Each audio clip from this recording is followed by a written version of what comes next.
Hey, what's up everyone? It's JayDreamerZ and welcome to a video that I'm calling the Revelation Sun. So, we look up in the sky and for thousands of years, people have, it seems that like they've taken the sun for granted. Like the sun has become this mystical, magical, godlike thing hovering over us and watching over us in the sky. So, I want to take a closer look at what we call the sun, or what I call the skylight, because it's one of two lights in our sky. And that's really what it is. Instead of seeing the sun as some mystical, unknown, magical thing to be worshipped and taken for granted, I just want to sort of break it down and take a closer look at it and ask ourselves, well, what exactly is it? Where did it come from? Why is it there? And maybe more importantly, what's going to happen to it in the future? So anyways, I do refer to the sun often as the skylight because it is a light in the sky. That's one of the things that helps me to take away the mysticism of what it is. And for me, basically, it's a flying light machine that was constructed.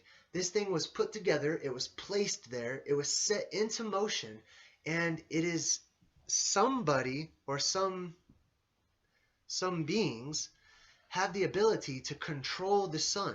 And I'm going to get into that in just a minute. But why do we call it the sun?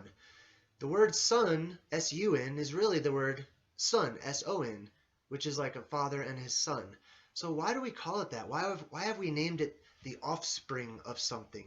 My guess so far is that because it is the offspring, it's the production, it's the product of some large being that probably made it and placed it there for a purpose and for a reason. It's not like it's just always been there. And but I'm going to be talking about the sun under a flat earth paradigm, under a flat earth construct or a cosmology.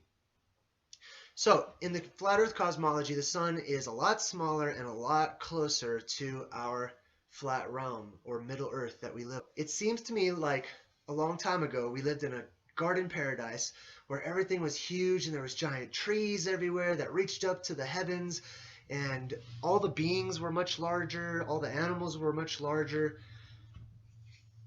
as well as plant life being much larger. And at some point in time, I have speculated that titanic beings came in and terraformed our world. And terraform is a nice way of basically saying that they tore our world down. They tore down our paradise. To quote a song, they paved paradise and put up a parking lot. They say that great beasts once roamed this world, as big as mountains. Yet all that's left of them is bone and amber. I think that this old world was one that did not need the light that we currently have of what we call the sun or the moon, and that we lived under a sort of amber light or maybe a bioluminescent light. Maybe there was other skylights at the time that gave us an altogether different type of light. And whenever this old world was torn down, those lights went away with it. And so I speculate that the beings that tore it down needed to see, and so they placed an artificial light in the sky and set it into motion. For example, one story in particular is in the Bible or in the book of Joshua, where it talks about a man pleaded with God to stop the sun so that he could have more light throughout the day to get certain things done. And sure enough, that being, that entity, heard his cry, and the sun slowed down and came to a stop in the sky. It didn't continue on its path, it didn't set, it just stayed right there for about a day's time. And another way that the sun was manipulated is that the sun was turned off for approximately a 3-day period of time, at least once in our written history. And so we have two examples of the sun, the skylight, being able to be manipulated. One, it stopped its movement. Two, it also shut down. just like a light switch. You just turn it off. It's an artificial flying light machine, and whoever is in control of it can move it around. They can put it wherever they want in the sky. They can move it however they want, and they can turn it off and turn it right back on. So these are things to think about. Let's look at the sun, the skylight, in the book of Revelation. And what does that book say the future holds for the sun? Well, let's take a closer look at what the Bible says is going to happen with the sun in the future. So I'm going to read a lot of biblical passages here. And I'm not going to give exact places. This is all in the book of Revelation, and you can feel free to look it up if you'd like to. So let's jump right in. It says, I looked when he opened the sixth seal, and behold, there was a great earthquake, and the sun became black as sackcloth of hair, and the moon became like blood. And the stars of heaven fell to the earth, as a fig tree drops its late figs when shaken by a mighty wind.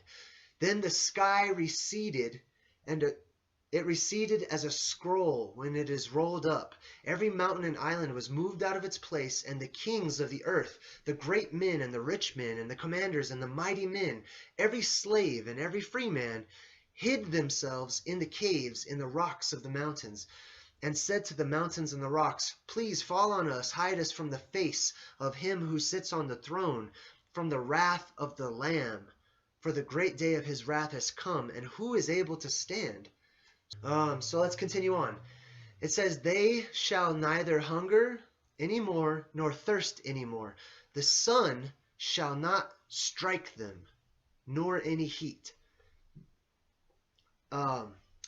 So that's talking about like people who are protected from this cataclysm. It's saying that the sun will not strike them. So in the book of Revelation, the skylight is being equated as a weapon or something that is dangerous, something that will eventually help to destroy our realm and most of mankind and most of life on our realm as we understand it.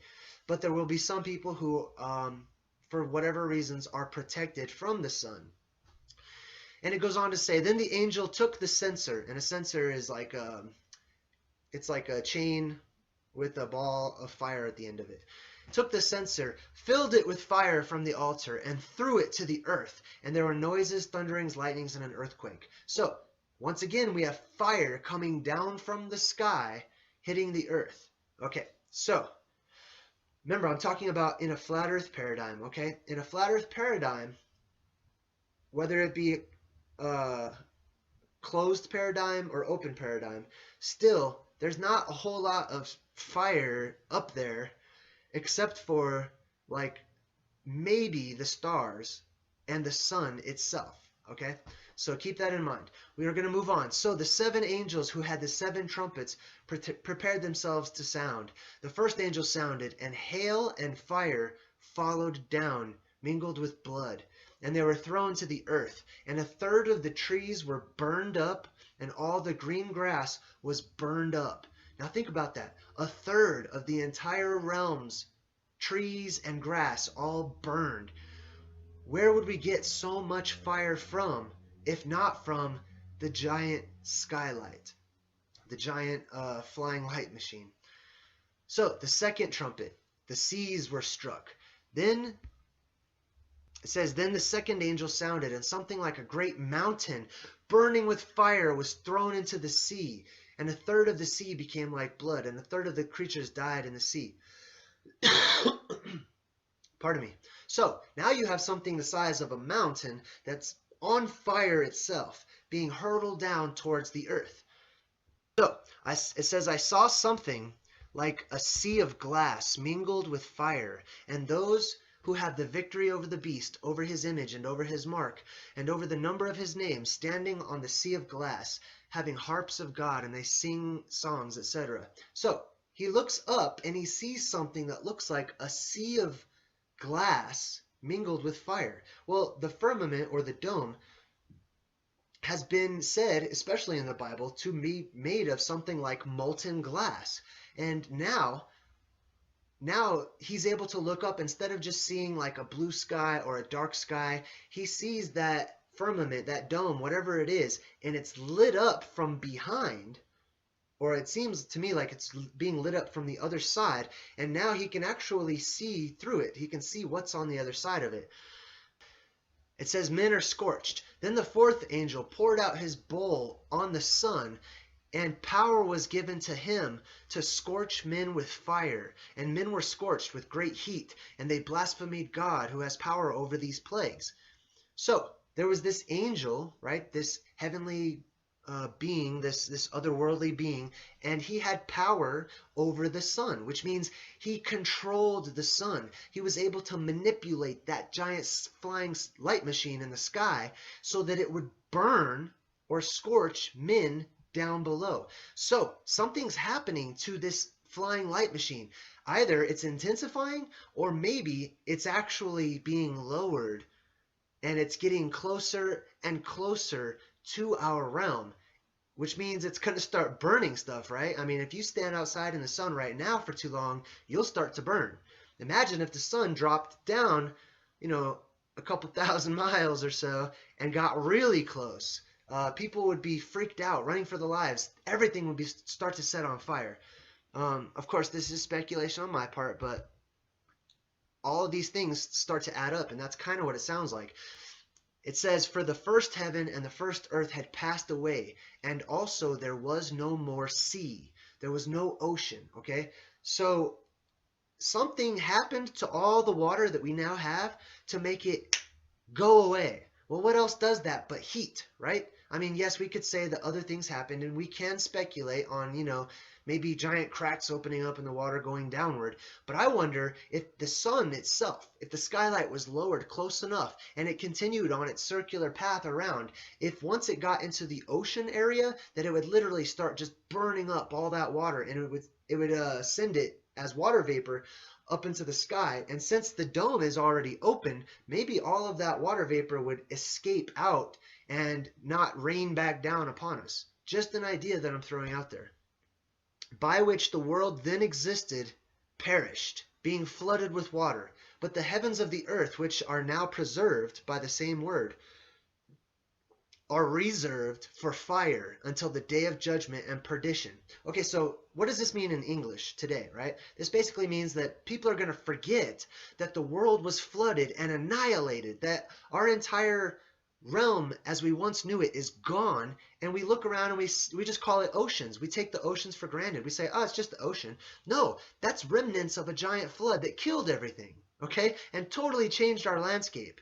But people forget that. The oceans are all mystical, just like the sun is mystical, and it's taken for granted. It's just something that's there. People don't ask why it's there. People don't look at it and go, that's odd. That doesn't look right. It looks out of place.